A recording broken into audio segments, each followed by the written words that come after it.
This is the Ring of Honor, a.k.a. Shane T, boy, the baddest champion you ever seen, boy. This is Mr. Anderson. This is good old JR Jim Ross, and you are listening. You're listening to Knockouts and 3 Counts. We got a new world champion! That might be one of the craziest knockouts I've ever seen in my life. Knockouts and 3 Counts is the podcast, baby! It's the real deal, baby! Knockouts and 3 Counts starts now.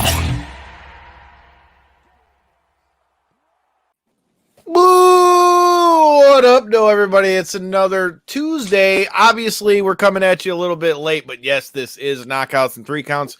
We had a little bit of scheduling malfunction. Hey, you know, we do this all while we're working a full-time job, so hey, I might be a little prone to letting shit slip over my head, and apparently I did that, so hopefully we'll be able to still get Ryan McKinnell in here at some point. If not, like I say, it was my bad, had a little bit of a scheduling issue, but like it says in the title, there's plenty of stuff to talk about from this past weekend. I mean, we started the weekend off with the homie James Crunch Times Wilkins getting robbed at that fight on DAZN. Oh my God. A damn good fight, but I'm still honestly, and I'm not just saying this because we had him on the show, I honestly believe he won that fight. For those of you who don't know, he signed a Golden Boy and, was doing his thing in that fight there against a guy out of Miguel Cotto's stable. So, plenty of shit there. But like I said, I don't know if Ryan McKinnell will be able to be in here with us. A little bit of scheduling issues. So I went to the bullpen and grabbed the heater. I got the homie Mr. Mathew Priest, the man behind the ramblings of a Grappleman. How you doing, brother man? Oh, not too shabby. You called on the righty with the bullpen. They got the All-Star game going on. From what I understand, there's just a lot of dingers being hit in it. Just found that out minutes ago. So hopefully I can come out of the bullpen and give you a good solid inning or two here and get us onto the home stretch of this thing. I mean, I'd like to hope so. I mean, maybe one day, when we watch the All-Star game, once we get back to the World Series, we could actually be like, damn, the Tigers could maybe be in there, but that might not happen until I'm long gone out the way. Hey, Corey, I know, man, but I just don't trust them to make it to the World Series. Call me crazy, but I still love them. 9 years removed since the last appearance, which was don't remind me. 25 years or so since the previous one. So, they'll get there. They'll get there again in your lifetime. You're a young man. Have some faith. Have some faith. Kyle, I am doing great today. I actually had a very busy day of home improvement. So that type of shit as a grown man makes me pretty happy, man. I got 3 new fans up in the house. I got a sink drain replaced. I got a spigot outside that was starting to leak replaced. I got a whole busy day full of shit done. So I'm on the top side of the hill right now looking down at all the shit I did today. So feeling good, man. That's what I like to hear. And speaking about top of the mountain, I mean, there were some champions made and champion changes at Ring of Honor Best in the World. Now, we're not going to go match by match on that. Obviously, again, I'm out of order on my days, as this whole show is today, so fuck it. Anyways, we're going to talk about Ring of Honor first, because I'm going to tell you about the matches that stuck out most to us, and hey, maybe we're a little bit biased because, well, I mean, they're past guests in the show. So, to start things off, talking about top of the mountain, I mean, we got to start with the homie Shane Taylor, bro. It was Shane Taylor Promotions, him, Moses, and Khan versus Dalton Castle, Eli Isom, and Dak Draper. Now, as I was filling Corey in before we got on the air, the whole thing is they're saying Dalton Castle saw something in Eli Isom and Dak Draper. That's why they got put together and so on and so forth. Shane Taylor Promotions has been a well-oiled machine, and many are saying have been one of the hottest things in Ring of Honor since their return in the pandemic. Great match, but dude, they were going nuts for STP in Baltimore, man. That match, like I said, they good back and forth match, but it all they showed the athleticism because all three of them, Con, Moses, and Shane, are three big ass dudes, man. And Moses is doing full blown like front flips off the side of the apron and just really throwing it in, dude, and athletic as fuck for being that big. And the cool thing about that is they're undefeated in the trios, and not only are they undefeated in trios, Shane's ranked number 5 in the world heavyweight title picture here. So, like I said, man, it's that was a great way to start. Priest, what's your thought on the trios match? I was trying to explain to Corey how the 6-mans work. What are your thoughts on a trios match? I hate the term trios. I do like myself a good 6-man tag, 6-woman tag, 6-person tag. It's just, I don't know. Trios just feels very indie to me. I know it comes from Mexico. I get it. But hey, if you want to go back to the origins of tag team wrestling, it goes all the way back to San Francisco, California in the early 1900s. That's where tag team wrestling was found. 6-man tag team matches also found there. So me being a traditionalist, I'd rather go there than go with the trios term. However, I think you have 6 guys that are all on the same page, or 6 women all on the same page, 6 athletes that know how to work. Nothing's more exciting than a good 6-person tag team match. You can come up with some very creative and clever spots when you are putting a match together, but you can also tell a hell of a story in there. You can get a lot of a message conveyed that you can't in a one-on-one match, that you can't in a 2-on-2 match. It's a good way for faction warfare to take place as well. You can really blow off steam when you get that in there. However, I personally prefer it when you've got like a tag team and a single, because I think you can do a lot more with the storyline. That's what Shane Taylor Promotions is. They got Con and Moses are a tag team. They're the Soldiers of Savagery, and then you got Shane, who's the single. Same thing with Dalton Castle and his crew. But yeah, I think that works. It's a good formula for it. Ultimately, at the end of the day, you've got to have a finish to your 6-man match that's setting something else up down the line. Otherwise, it's moot, in my opinion. Well, something that's not moot is in the comments. We got the homie Jordan Coulter from the J-Bone Show. That's the dude that used to kick Bill Martell's ass in BCWA. So you've got fans in here, sir. I did kick Bill Martell's ass in BCWA about, 14 years ago or so. It has been a long time since I have laced up the boots, but I appreciate you, J-Bone Show, for popping on here. And I'm still affiliated with BCWA, Clash Wrestling. Still just a behind-the-scenes man now. Hey, man. J-Bone, we're going to be talking about UFC 264, so I need you to stick around and let me know what you think about that as well. But like I said, man, I like 6-man tags. I always have. And I like that they actually have a devoted title to it. And like I said, I think Shane and his group are exactly what you just said. You've got Shane, who's the head, like the standout guy, and then you got the tag team. And like I said, these dudes are fucking good. Like, they're really good, dude. Like that, the one guy, Moses, he's a little bit bigger, but is an athletic son of a bitch for being that big. And then the other guy, Khan, is just built like a brick shit house and is athletic as shit too. So, like I said, and then they've got O'Shea Edwards with them, who will be at Pele Pro July 24th, State of Emergency. Check out the homies if you're in the Texas area. Like I say, it's they're doing some cool things over there. Now that we've talked about Shane Taylor, like I said, I'm excited to see him get his shot at the world title. He's in their top 5, like I mentioned. Josh Woods is another guy that stuck out to me in this match. You had the last man standing match between him and Silas Young. And it was I loved the story in the whole build, all that stuff.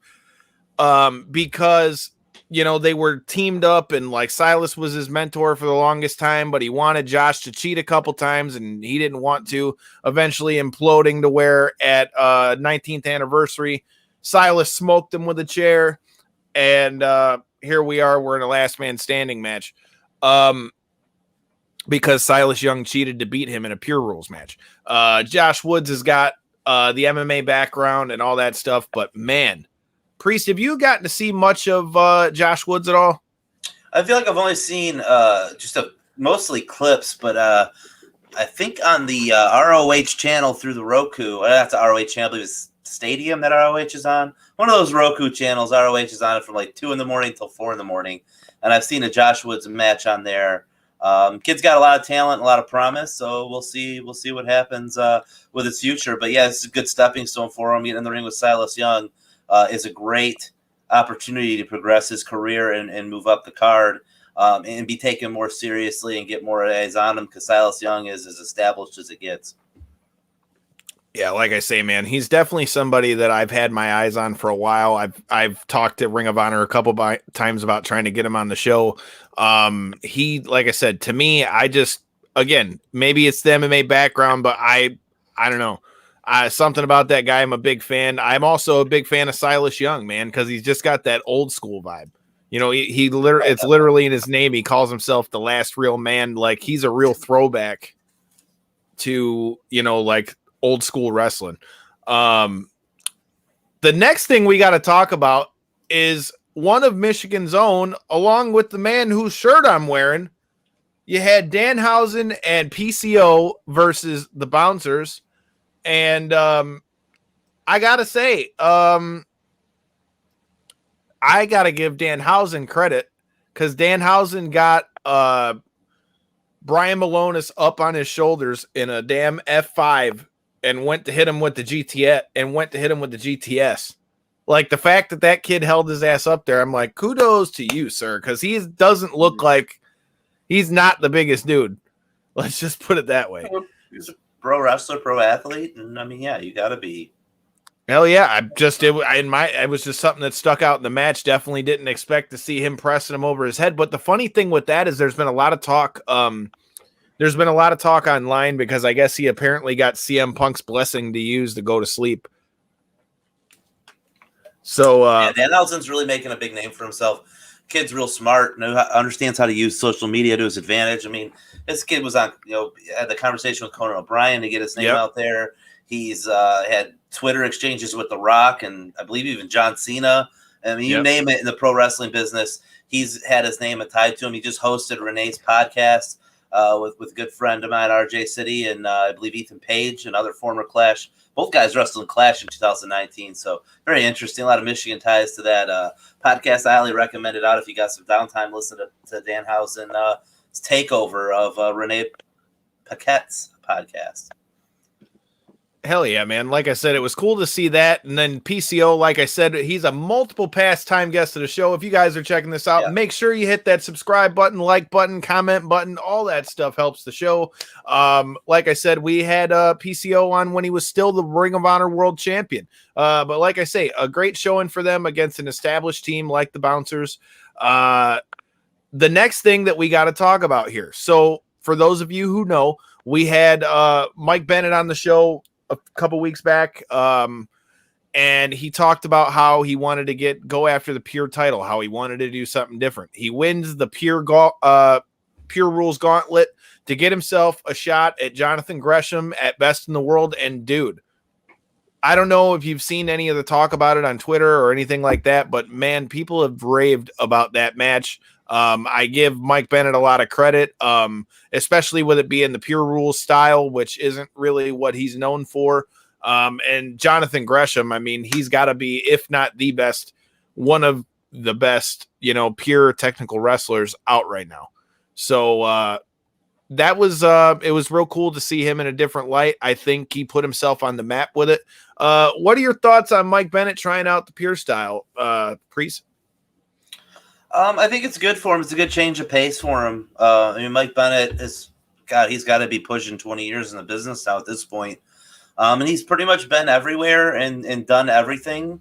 His first run in ROH, where he really built a name for himself, you would have never really looked at him as a pure kind of guy, but he's as technically sound as anyone else. And I think it's a good matchup for him. And he brings a little bit of credibility to that title as well. He's a guy who's had big time national TV exposure for a really long time, and him wanting the Pure title, I think really lends a hand of credibility that a guy at his level wants that belt, wants to push Gresham over, and it only does anything but elevate the title. So good booking on ROH's part, and Mike Bennett will get to show what he's capable of at a different level than what people might be used to. But the guy's a hell of a talent. He's been in this business a really long time. I had nothing but respect for Mike Bennett.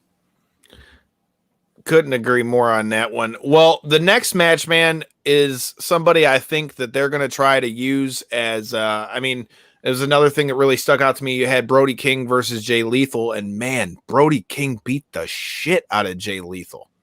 I did not think that match was going to go that way. I mean, Jay Lethal hit the lethal injection and he kicked out at 1. Yeah, I mean, Brody King is definitely he needed this match. The guy looks like a star. He's got the size of a star. And Jay Lethal is the biggest star ROH has had for years and years and years. So Brody King going in there with a dominant performance puts him right up the card, and I like it. I like the booking. Yeah, man. The thing that surprised me is how one-sided the match was. Like, doesn't hurt Jay Lethal. Oh, no, not at all. I don't think there's anything you can do to Jay Lethal really in Ring of Honor unless they just completely jobbed him out. Yeah, I don't. At this point, it doesn't hurt Jay Lethal. Not much is going to hurt Jay Lethal. Really, I don't think anything could. Even jobbing him out wouldn't have hurt him. But it does more for Brody King.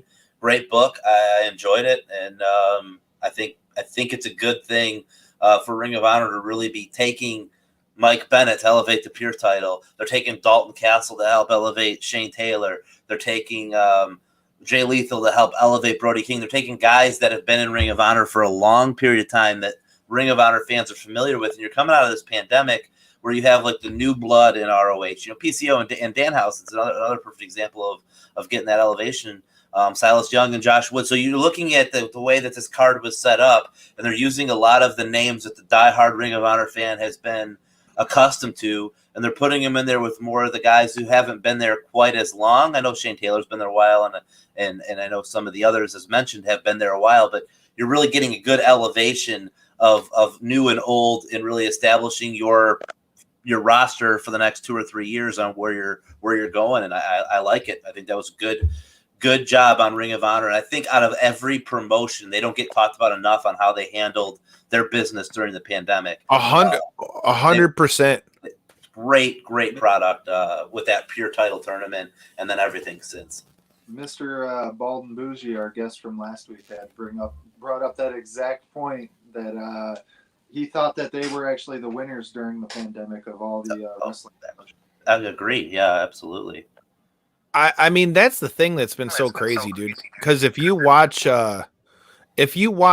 all the stuff that was going on, I mean, from, like you said, the Pure tournament to what they're doing with their women's division, and that brings me to the next point. Chelsea Green is in Ring of Honor.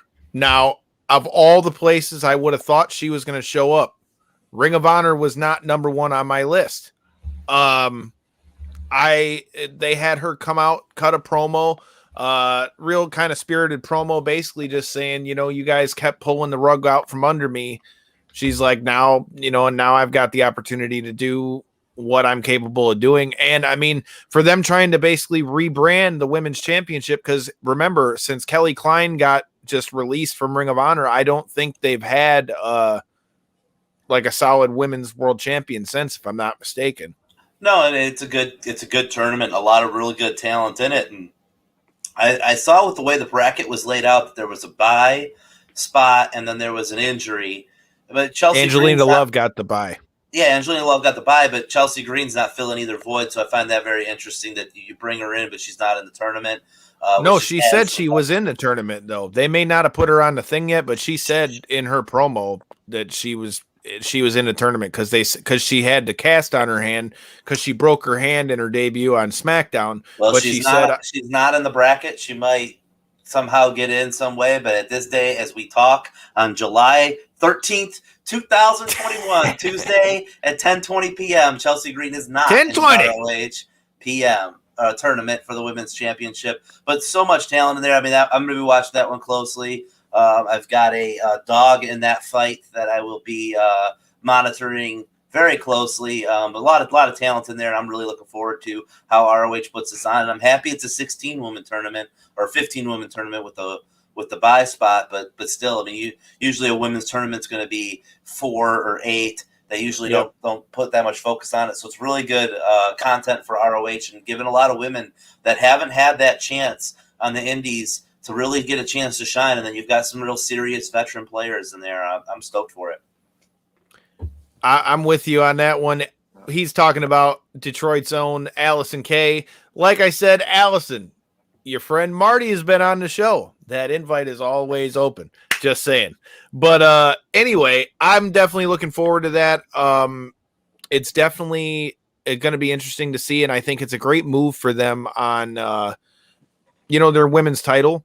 The other reason why I brought that up with Brody King is the other two of the other members of his group, Violence Unlimited, were able to unseat the Foundation from the tag team titles, and now Homicide and Chris Dickinson are the new Ring of Honor World Tag Team Champions, which I, for one, am really excited that Chris Dickinson is on a somewhat bigger scale with Ring of Honor, because I've been a really, really big fan of the stuff that he's done in Bloodsport and GCW. And I don't know, I've been a big fan of Chris Dickinson for a while. And dude, Homicide has not lost a step. Doing the damn gringo cutter off the top rope.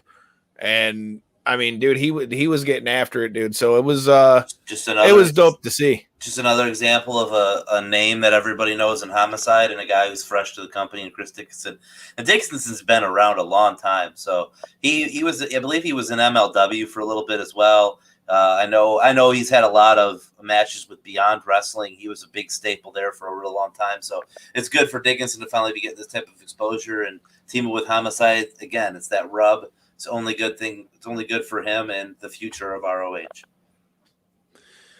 I mean, like I said, I was really happy to see what happened with them, and I was happy for Ring of Honor because, like I said, they've had such a good product over the pandemic. But I know I promised that we were going to have Ryan McKinnell. Well, Ryan McKinnell has finally gotten his internet together. So as we wrap things up on Ring of Honor, perfect time to be talking about UFC 264 and all the craziness of that. And I'm going to bring Ryan in here in a second. We'll talk a little bit about where Conor McGregor's legacy is going to go from here, because, man, usually Conor gets away with all his bullshit with the shit talking, but, man, the stuff he said after that fight looks to have had a lot of people, up in arms. So I'm going to get to getting Ryan in here. What are your guys' thoughts on the bullshit that we heard from Conor McGregor after the fight? Corey, I'll let you start with this one. You've been silent over there during all the ROH talk. I like to get in where I fit in, so here we are. And with that being said, I mean, the trash talk was just not only in like the presser and everything, the whole press conference even that they had done, all the interviews and everything. I just thought, like, we had seen a couple different sides of Conor leading up, right? Like, of course, we had seen like his old 145, the young, hungry Conor version where he was talking shit to people and getting in people's heads. But he had really stepped it up almost in like the Khabib fight, right? I mean, we all can agree to that. He had kind of taken his trash talk. Taking a shot at a man's faith is a low blow. And you know what else is taking a shot at somebody else's wife the way that he was trying to do, even while completely agree. And even while he was in a completely defenseless position, he was still down there talking shit. Like, in all reality, to quote Nick Diaz, if this was a street fight, you'd be dead right now. You just broke your leg, you'd be fucked. Like, can we be real? And let's not act like, if you watch that fight, let's not act like Conor McGregor wasn't getting pieced up once it went to the ground. Look, McGregor, here's what it boils down to. McGregor has always been a bigger draw to the UFC when he's in the villain role. When he's the anti-hero, he doesn't draw as much money as he does when he's in that villain role. People, he's more polarizing. So the comments in the Habib fight, the comments into this Poirier fight, after Poirier just knocked his head off in March. I mean, knocked him out cold in March. And then McGregor is a smart businessman, as smart as there's ever been in the UFC. He knows, I just got my head knocked off. The only fight I win is over a chinless Cowboy Cerrone in the last 5 years. So he's smart to take that approach and take that role and to sell tickets with this way. And he stays in his persona and he stays as a character all the way through till the end.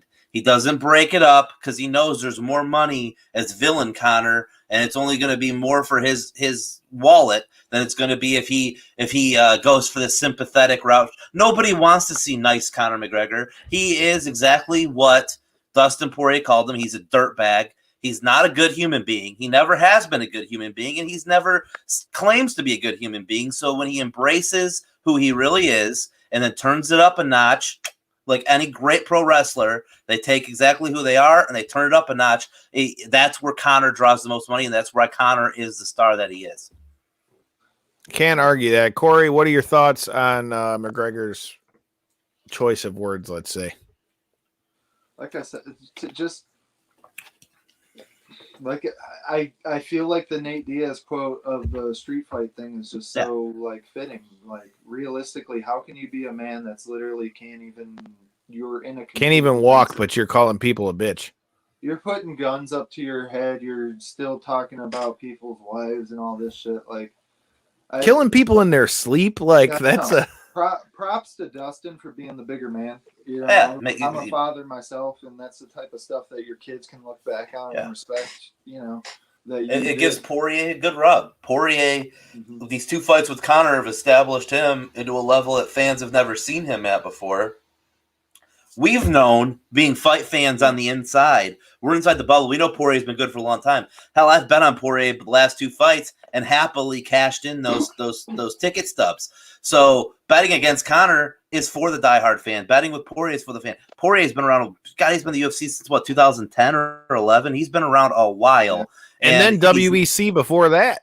Exactly. Yeah, I remember seeing him fight there. So Poirier is now a legitimate main event guy that people are going to know his name. In the post-fight interview he did, only won him far more fans coming out of that. He took a good chunk of those fans that were diehard Conor fans, and he won them over with his post-fight press conference and his post-fight interview and his performance. So nothing but respect. I've always been a big Poirier fan. I thought it was a great card, top to bottom, where they really did a good job of getting some good new stars out there for the next time these guys get on pay-per-view or ESPN for that matter. You're going to see some needle movers. Oh, yeah, there he comes. I feel like we had a couple shining stars on the night beyond just the McGregor. What's going on, kind sir? Oh, hello. Yes. So first of all, one quick segue from UFC. Who was the winner in the fight with Cox Media? Yeah, in true Ryan McKinnell fashion, not only did I not beat the shit out of Cox, I tipped the guy $10. I hope you don't beat the shit out of Cox, but yeah, no, well, yeah, that came out wrong. Nice, but I couldn't help it. It was there. It was a softball. But no, I tipped. For all the bitching and complaining I did, I ended up tipping the guy $10. So they got more of my money. God damn! So they did something right. But he's a worker. You know, he's a worker. It's not Cox. I'm not mad at him. I'm mad at the corporation. I'm mad at all the lies and all the baiting and switching and all the. I do want to fight them. I want whoever their CFO, CEO, anything with 3 letters. Let's get it. I'm gonna fuck you up. Sorry. This is a weird start to the interview. Hey man, it's all good, brother, man. Like I said, it's like, I mean, let's get it, dude. As long as I get to be down there in the front row, let's get it. Sounds like money on the table that needs to be printed. Let's go. Someone holler at Triller. There you go. Yeah, they will make that fight. They will make that fight. Yep, absolutely. All right. Well, before you jumped in, we were just kind of getting into something that you talked quite a lot about earlier today, but we were getting to what the comments of the notorious one, Conor McGregor, what the overall impact of this is going to be on him, because one thing that I said and something that you noted on earlier too was that the fact that I've never really seen Conor fans ever like turn on him. Didn't matter what he said. Yeah. Never in my life. I mean, I've watched him since he started, since he came out of Cage Warriors and all that. And once that train got behind him, you don't really hear many people except diehards say anything bad about Conor. But I think between what he said about Jolie Poirier and the "I'm going to kill you in your sleep" shit, I think he really might have damaged himself. What say you? Yeah, no, you're absolutely right. I did talk about it a little bit today with Dean Thomas, but I mean, we're all talking about it. It's not something we're really used to seeing. Like, he's been so good at trash talk. Even again, and I don't defend racism, right? But like, he did it in such a casual, acceptable way. Now, this is America, because that's kind of the best sort of racism in the sense that it always gets by, right? And I don't mean that in a positive way. I'm just saying he was a reflection of that, right? It still didn't cost him anything. There were rumblings. The old guy at the bar, right? Yeah. Punched him off the stool. Again, didn't put it in the entirety of like evil or bad. Like, you still had his defenders. The Dolly still had his defenders. There's just been these moments, right? There hasn't been this categorical shift. But as you said, this feels different. If you were in the arena, it wasn't a gasp. It wasn't a groan. I'm talking about when Rogan came and sat down next to him and they started talking, right? It was just kind of this collective, it was just like, oh boy. Like, okay. It gets really hard to defend people who consistently do dumb stuff. And there's been a lot of that happening recently, where the world, you're just kind of looking at certain people and you're like, how much longer can this person be this insane before people are like, you know what? I can't ride with this dude anymore, right? McGregor is at that tipping point. You can't get your ass kicked in back-to-back fights and then threaten to kill the guy and his wife in their sleep. Again, after that guy just served you 2 L's. It's a terrible, terrible look. His fan base is obviously scrambling for excuses. They look bad. I mean, listen, it's MMA. You say it looks bad. It's like, well, what does that even mean? We're talking about fighting, right? But it does. That is a very good point. It does make MMA look bad. Yeah, but contrary to your point, though, I feel like yet again, MMA fans in general, a lot of them are going to end up forgiving and forgetting by the time the year or whatever recovery ends up rolling around. Because even, yet again, contrary to it, the fact that Dustin Poirier was the one experiencing booze while McGregor was coming into a roaring crowd while talking all this shit about, you know, I'm going to murder you and I'm going to knock his head off. You know, like it wasn't just before he had hopped on, I had alluded to the point that it's like, it was a slight, even worse kind of variation than we had seen in the Khabib fight. It was like he had taken an even further step into the dark side, it seemed like, in this fight. And, well, he keeps losing more. Yeah. Well, yeah, I think a villain Conor in that role, the only fight that draws money when he comes back from injury is Nate Diaz. Nate Diaz coming off a loss. Conor, you get that trilogy there with Conor in this total villain role, because Conor's always drawn when he embraces the villain side, and you're going to see more Diaz supporters, and that's going to be big money if they pull that fight off. All this talk of Conor Poirier 4, I don't want to see it. He's going to get his ass kicked a third time. Who wants to see that? But Diaz and Conor, people love seeing heels get their ass kicked. You're not wrong, though.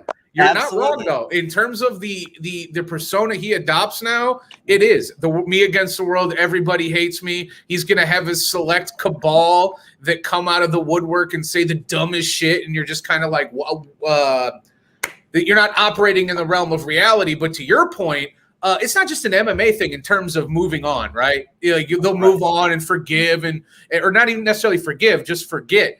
That's just society. People move on so quick, and McGregor, and I've talked about this, you know this, we all know this.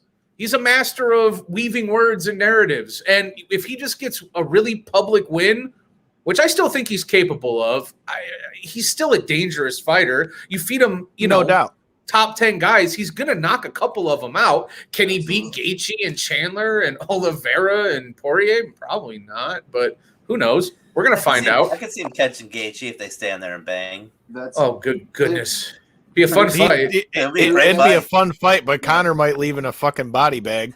I mean, staying on their feet though. That's really the only time Conor's got a chance. And Gaethje's that guy who will stand there and throw with him, and that'd be the one fight. The other guys will take him down, and they'll dominate him. Gaethje will go for 5 rounds like a madman. Conor doesn't have. He doesn't have the chin. He doesn't have the cardio. He doesn't want that.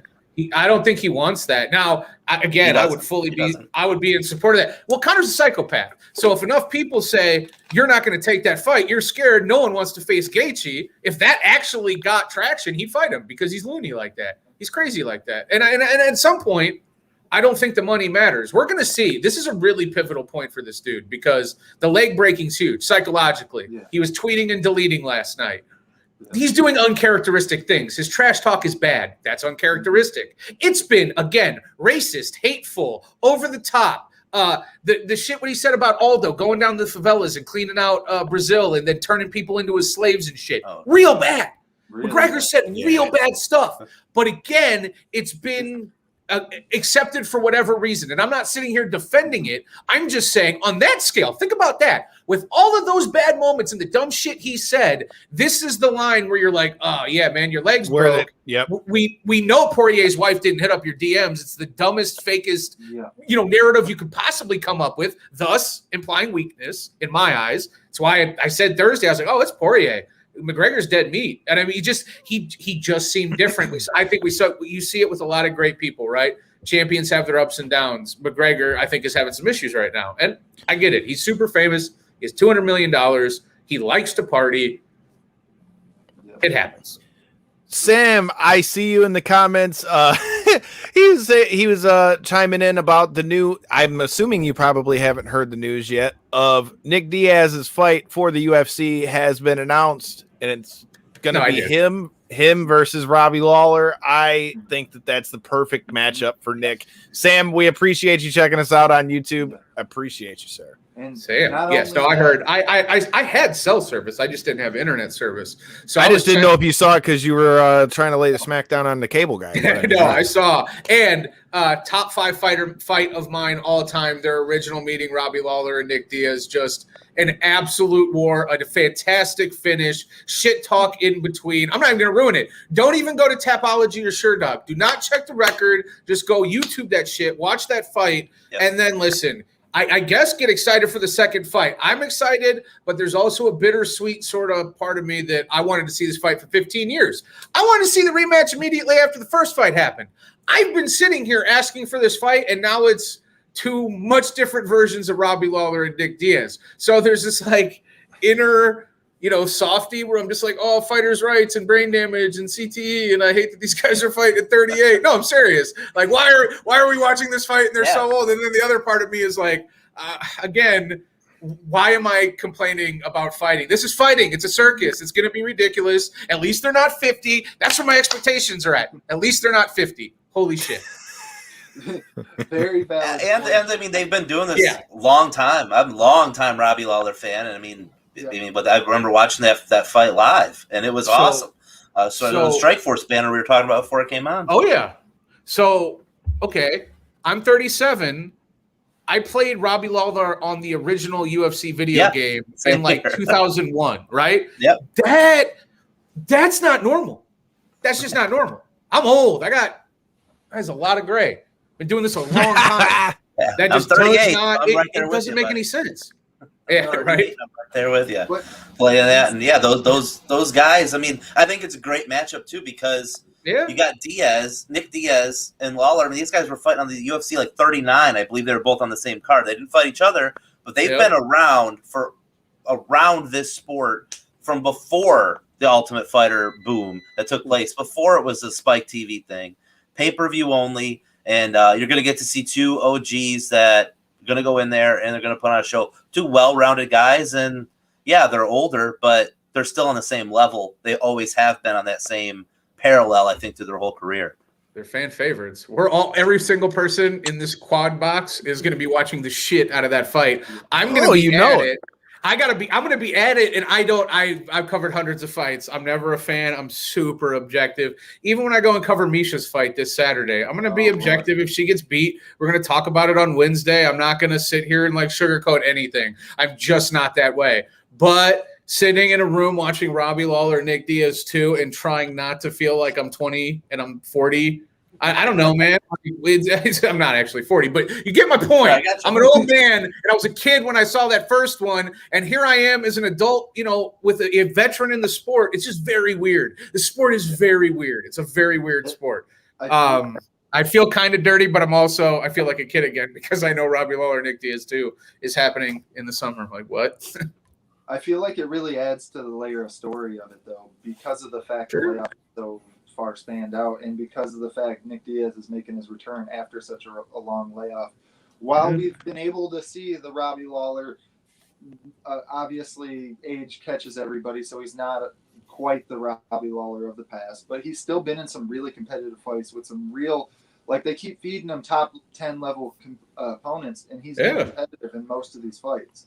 There's Robbie Lawler, he can still hurt people. So we've been able to see his career projection and where he's still at in his career. We haven't been able to see that on the Diaz side. So that's where I feel like it really adds a layer of story to the top of it, because we've seen the career play out in one path, but with the other one we weren't able to. So it's just it really does add to it. And we could get a trilogy. Could happen. Absolutely. I mean, I like it because I think I hate using the word fair because it's a fight, but I mean, I feel like we're at like they're both at like fair. At relatively the same, the same spot right now. I feel like it's as good a matchup as you could have really put Nick in to really see, okay, is he going to come back and be the same Nick Diaz of old? Yep. Is he going to come back better? I mean, I think that is, one of the best ways they could have did that. Speaking of the welterweight division, though, I got to ask your opinion on this. So, what are your thoughts for Gilbert Burns out of this? You think Gilbert Burns is going to get himself a title shot now? No, and same side. I mean, what do you think that this knocks Stephen Thompson down too much? Yeah, I mean, Stephen Thompson, I don't think we see anywhere near a UFC title again. He's just a really hard puzzle to figure out. He doesn't put on particularly compelling fights when he's not knocking people out. And people now, now that Gilbert Burns has beat him, I respect Gilbert again so much. I picked him to beat Usman. That's the way, and we've talked about that. That's the way you have to fight a Wonder Boy Thompson, right? And it's a really boring way to beat him. And you have to be calculated. You can't be overly aggressive. You literally cannot. If you bring too much pressure, it's flatline, it's over, you're looking up at lights, and it's just speaks volumes to Thompson's, skill and his weird place in the sport in terms of being unique. There's just not a lot like him. Obviously, the karate sort of presence reminds you of Lyoto Machida, the unsolvable sort of way he, counterattacks, all that, right? But Burns also, again, I don't think Dana White is too particularly high on him. Like, you hear him talk about Gilbert. Like, you hear him talk about Sean O'Malley. You hear him talk about certain people. It's like, oh, he's excited about him. Things are going to do well for him as long as he keeps winning. Gilbert Burns, I don't necessarily get that feeling. Now, it ain't Cyborg. Like, you're not sitting there like, oh, yeah, no, that person's never getting a proper push. And I know Cyborg headline cards, but those weren't strong cards, and they didn't really invest in Cyborg. You know what I mean? They didn't ever really want to do anything with her. Not really. So I'm just saying, listen, Gilbert wins another big fight or two. He's going to be there because, we don't know how dangerous he can be. There's a reason I picked him against Usman, and there's a reason he almost made me look right. Again, he had Usman hurt early in that fight. So Gilbert Burns is a really dangerous fighter. But, again, for whatever reason, I don't think Dana White sees him as particularly too marketable, at least right now. He didn't like that fight. He didn't like that co-main event on Saturday, and that's a damn shame because I really think he should have came to the press conference and be like, yeah, it was great, real hard. Sell Gilbert Burns. He's not hard to sell. It was a really good win for him in a huge spot on a McGregor, co-main event. It's really dumb. I feel like if that was the first fight of the night, he would have thought differently about it. But when you follow O'Malley's fight, you follow the women's fight, and then you follow Tuivasa's fight. You had three, and the prelims. You had a couple bangers on there too. So that fight just very calculated. A fighter, I enjoyed the fight personally. You got a good counter striker, and it was compelling because it's an important fight with title implications. But I think if that opened the pay-per-view and then O'Malley followed it, it would have been looked at in a different light, and it wouldn't have been considered like a stinker of a fight in Dana White's eyes, because I thought it was a pretty good fight myself. Yeah, I thought Gilbert Burns couldn't have done any better given the circumstances, other than if he was able to maybe get to his back and chase a finish or something. But, I mean, realistically, with the way that Wonder Boy was fighting that fight, he did a really good job. I honestly, like you said, I wish he would have went in there and praised him a little more, Dana White being, because Gilbert Burns, even though it was a kind of a grind out win, he went in there and did everything spot on. In my opinion, he really avoided a lot of the big shots. He was able to implement his own game while they were on the feet. And Henry Hoof did a great job in the corner telling him, hey, don't play this game. After that first round, he's like, don't play this game, man. Take him down. Why are we doing this? And you've seen sounds like good. I didn't get to hear that from Hoof, but that sounds like good advice because he followed it and he won the fight after that. And it was very clear after that. Yeah. So, like, shout out Gilbert Burns. I know I was personally rooting for Wonder Boy because I did want to see what maybe him versus Usman fight would have been. But honestly, I feel like that's kind of what we've seen with him versus Gilbert Burns. I mean, obviously Burns is a much more competitive jiu-jitsu player compared to wrestling where Kamaru is, but they're both way more dominant than Wonder Boy is on the ground, and Wonder Boy is way more dominant theoretically on the feet. I know we're seeing Kamaru Usman go to levels higher than he ever was in his past career, but even with that being said, I feel like we kind of seen how that matchup would have played out anyway. As for Gilbert Burns, I feel like given, like you said, one or two more good, solid fights, he'll be right back in contention for that title because he's got the history. He's got the history. Yeah. Yeah, I mean, with Colby's next, right? Or is it? And then you still got Leon Edwards there, who'd be a perfect matchup for Gilbert Burns to see who's going to be the next guy there. So I mean, I feel like that's how it's got to go. But I mean, Colby and Usman's going to be that hopefully draws some money and does good for that welterweight championship. Because you've got another two classic villain and a classic baby face. So I'm all for it. Yeah, the issue with Colby is Colby's been like McGregor on Saturday night, but for years. In terms of cringe, it's just like, I mean, at least McGregor does his racism well. Colby's racism is just shitty. It's just really everything about what Colby brings is unoriginal and bad and poorly delivered. And I'm not, again, stumping for racism. That was a joke, but there's some truth in it. Yeah. McGregor's charismatic and he was able to, get by and say ridiculous shit because he was smart and witty. Yay. Colby's a dunce. So I'm with you. I want Usman to be a megastar. I like Kamaru Usman. And you only get that way, like Anderson Silva, when you have really good foil. Chael Sonnen was his. Absolutely. Colby is not, in my opinion, for Kamaru. But I could be wrong because, again, Covington fought Usman well, right? Well, we know this. Well.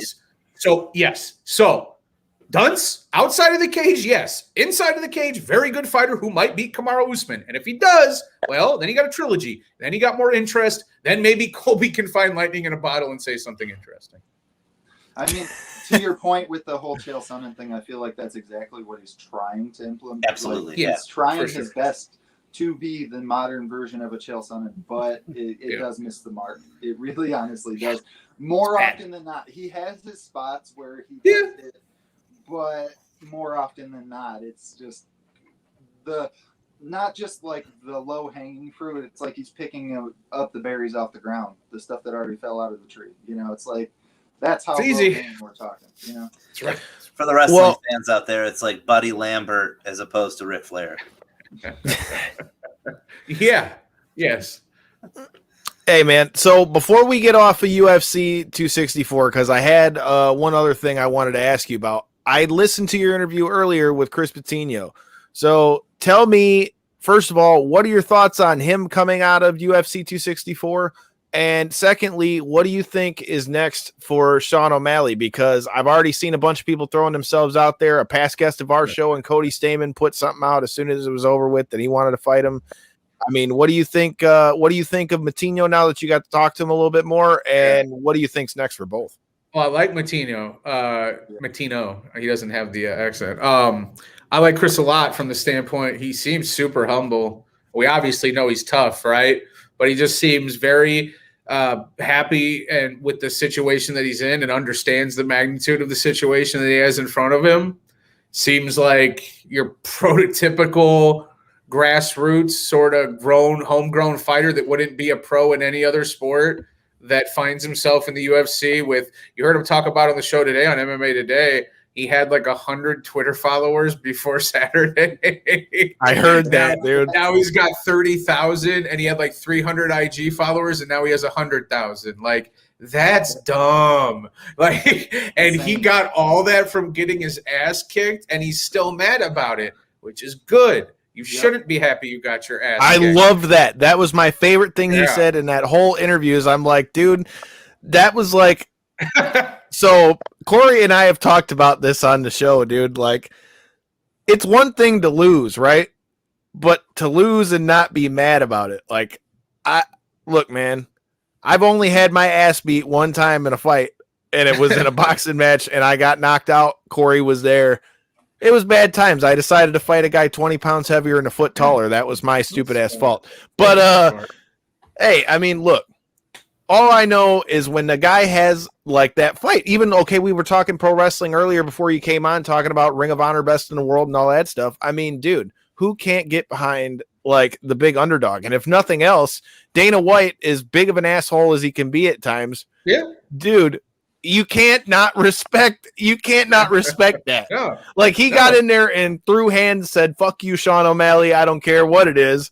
And never stop walking forward. Never. No, right. Never. Not one. The whole time. Just Taking walking him bombs, down. Just getting everything. like what O'Malley end the fight with? Like an 85% land.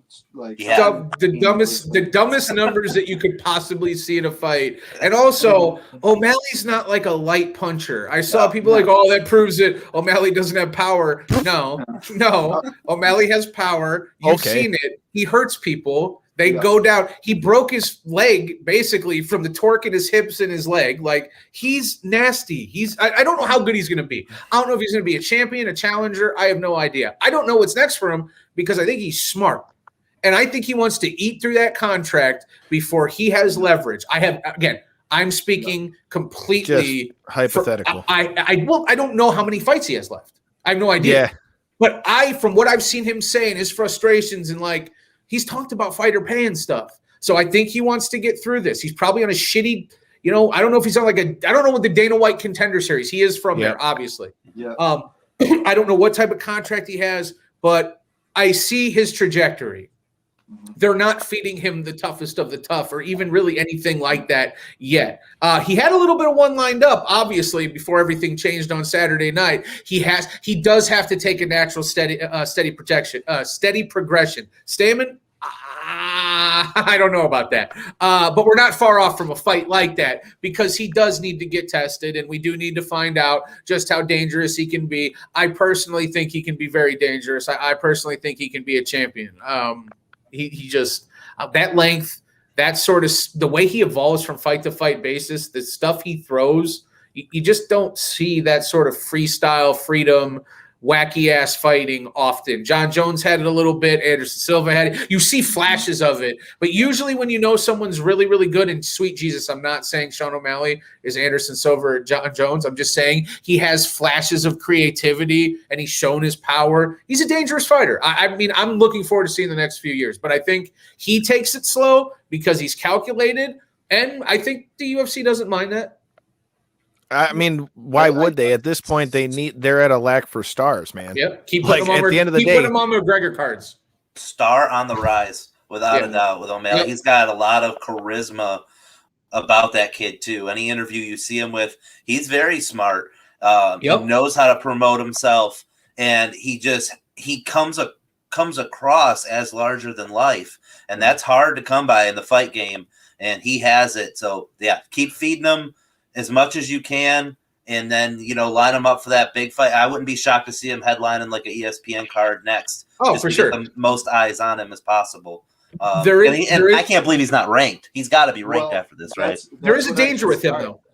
There is a danger with him, though, in terms of just in terms of him.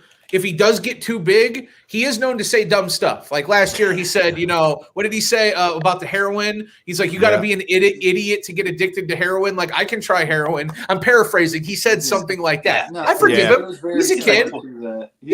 I've said dumb stuff. Alluding to the fact that he wished he could do it because it was like, oh, if I could just do it, it wouldn't be no big deal because of, like you said, but Yeah. And it was just, honestly, because I am not like a regular viewer of his shows and stuff, but I watch him on occasion. It was more tongue in cheek because I had actually seen that exact episode more than anything. It honestly was. It was him cracking a very shit joke. Yeah. But that being been said, there. Been there. The context. It sounds better before it comes out. Yeah. It was just dumb words. And to bring up the point that you had said about him being ranked, I actually was looking at the rankings to see who would be a potential fit because I feel like he does need to get matched with unless he is doing the contract route, which is a very valid point. I feel like that should be brought up, that he could very well be taking lower matchups to get better fights at more money. But that being said, either way, he is now ranked. He's at 14. So that very well could change, by the time he fights, given 3 to 6 months, however, whatever the case be, he could jump back out of the rankings. But that being said, I'm looking at through 10, and I don't know who would be a really solid matchup for him, man. I know there was rumblings of him versus Ricky Simone. I feel like that would be a good fight if they wanted to match that up. But Ricky Simone might end up taking him down and just dominating him, honestly. I mean, we haven't seen O'Malley tested in his takedown defense, so feed him to Jimmy a legend. Rivera maybe, but I feel like that's maybe a step too high. I feel like Jimmy Rivera, even though he's ranked 12, I feel like he's a perennial top 10. Yeah, he's too dangerous. He could derail everything. Rivera could hurt his ass. Yeah, he could derail the whole thing. Yeah, you can't. You can't. That's what I'm saying. Yeah. I don't know who would be the guy in this list that's stands out to me as somebody that's that's a good. Pay Uriah Faber a bunch of money to go up to 155 and thinking that too. Let O'Malley slaughter him. And I like Uriah. It's not about that. It's just you're building stars. We're all pro wrestling fans. You just do shit like that. You got to, at some point over his next 2 fights, you got to give him a legend. You got to feed him. You got to feed him something. Cruz, somebody of that tier. Dominic Cruz said he wants him too, so I wouldn't be mad at that fight either, dude. That'd be a really good fight. I had seen him do some media, and he had said the opposite. He basically said, I'm trying to climb my way up the rankings. I'm coming off a win. Meet me when you get up. He was saying that just in reference to what O'Malley said about there not really being anybody that wanted to fight him at 35 was basically what he was saying. But what I wanted to tell you is, you were talking about pay-per-views and this being your first press conference out of here. Before I get off, I'd be remiss not to let everybody know who's watching. Make sure you check us out as we're getting ready for XFC 45 on Fox Sports 2. Your boys will be in the building for the press conference, and we'll have Darren Cruikshank along with Bobby Nash in the main event for their welterweight title. So if you guys are in the Michigan area, you already know about Bobby Nasty Nash. So make sure you guys are checking us out next Tuesday and Thursday. But very cool. Hey man, we're trying out here, man. Trying to get on your level out here. Hey, I am a South Bend / Mishawaka kid. I spent a lot of time in Detroit. Chris Webber's homecoming basketball camp, 1994, after his first year at Golden State. My mom was like, hey, we're going to go on vacation. You want to go to basketball camp? I was like, sure. They went somewhere. I went to basketball camp, thought it was going to be cool. It was me and a bunch of AAU kids. I'm like this 11-year-old white boy out there. They'd stick me on the bench for the entirety of the game. Last 2 minutes, they'd put me in. Anytime leather hit my fingers, I fired. Because I was just sitting on the bench the entire time. I wanted to get my shine. I was so out of my element. But that I have fond memories of Michigan. Shout out Swiss Valley out there in southwestern Michigan, the worst ski hill in the world, Pontiac Silverdome. Yeah, shout out Michigan. Love Michigan. I'll be in South Bend on the 25th. For what? UCW Wrestling, South Bend, Indiana. I'll be out there. Either ring announcing, speaking of which, referee, who knows what I'll be doing on that show. Very cool. Studio 86 will be making their debut. Oh, shit, man. They're letting Martel out? Good God. Yeah. Martel versus Colt Cabana. Do yourself a favor. Look it up on YouTube. Oh boy.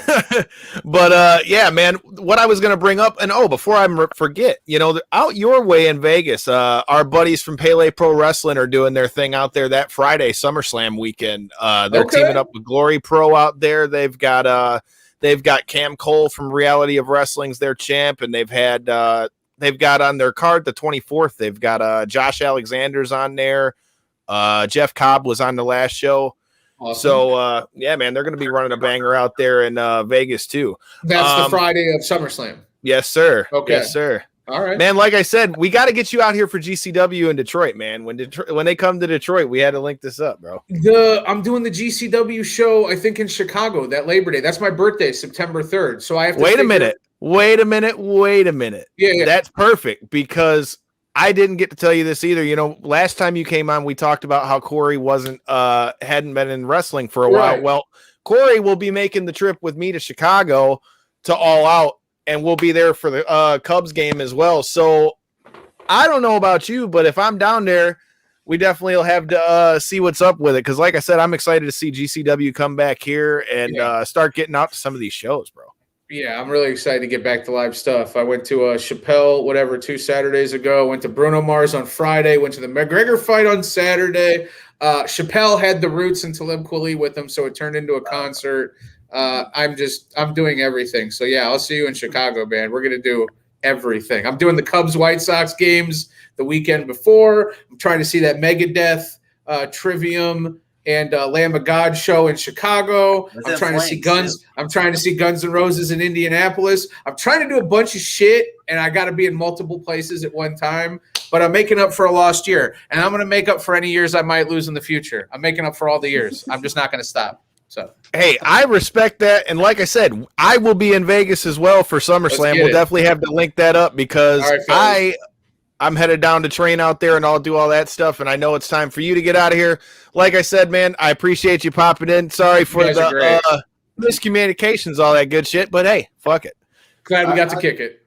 I'd be remiss, hell yeah, brother. Before I let you go, if I didn't get your thoughts on your co-host, I'm sure a woman we're all a fan of. Oh, yeah.